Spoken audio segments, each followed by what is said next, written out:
Halo semua, ini adalah cerita tentang perjalanan hidup dua sahabat yaitu Dodit dan Andri.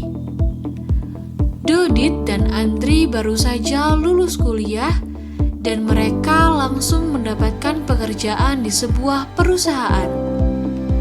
Dodit dan Andri sama-sama bekerja keras dan mereka menempati jabatan yang cukup penting. Hari-hari mereka lalui dengan bekerja, serta mereka mendapatkan gaji juga yang cukup besar. Perbedaan Dodit dan Andri adalah gaya hidup mereka. Andri adalah orang yang selalu mengikuti tren gaya hidup kekinian, sedangkan Dodit adalah orang yang hemat, sederhana, dan selalu membeli sesuatu sesuai kebutuhan dan fungsinya.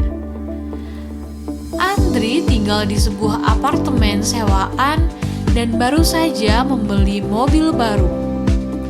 Sedangkan Dodit masih bertahan dengan mobil bekas dan tinggal di rumah kos.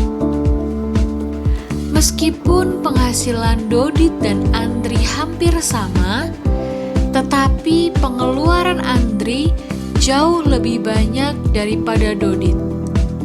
Gaya hidup Andri yang konsumtif berbanding terbalik dengan gaya hidup Dodit yang bijak dalam mengatur keuangannya. Pada usia 35 tahun, mereka berdua telah berkeluarga. Andri masih tetap tinggal di apartemen sewaannya, sedangkan Dodit pindah ke rumah yang baru saja ia beli.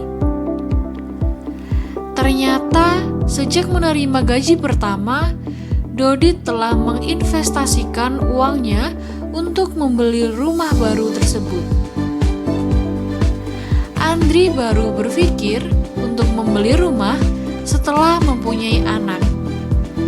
Tanpa disadarinya, beban keuangan semakin besar.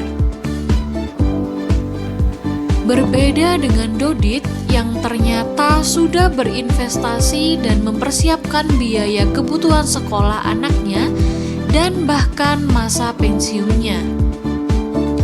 Setelah pensiun, Andri dan Dodit bertemu dalam sebuah acara. Kondisi mereka sangat jauh berbeda. Dodit sudah memiliki rumah yang bagus dan uang yang cukup untuk memenuhi kebutuhan setelah ia pensiun. Sedangkan Andri hidup dalam kesulitan karena dia tidak mempunyai cadangan uang yang cukup untuk biaya hidup setelah ia pensiun. Itulah gambaran perjalanan hidup Dodit dan Andri. Andri tidak memiliki perencanaan keuangan yang baik, sedangkan Dodit sejak awal telah menyadari betapa pentingnya memiliki perencanaan keuangan yang benar dan yang akan membantu memudahkan berbagai urusan dalam kehidupannya. Mengapa kita perlu memiliki perencanaan keuangan yang benar? Usia produktif kita ada batasnya, sedangkan kita hidup punya banyak kebutuhan dan kewajiban, punya banyak cita-cita dan keinginan, seperti kebutuhan anak, kewajiban membayar tagihan, kebutuhan akan kesehatan, keinginan membeli rumah yang bagus, liburan keluarga, dan sebagainya. Untuk itu, kita perlu merencanakan pengeluaran kita dengan cerdas. 3 prinsip perencanaan keuangan yang cerdas adalah mengatur anggaran keuangan dengan tepat, menabung dan investasi sesuai tujuan keuangan Anda, dan lakukan investasi secara rutin.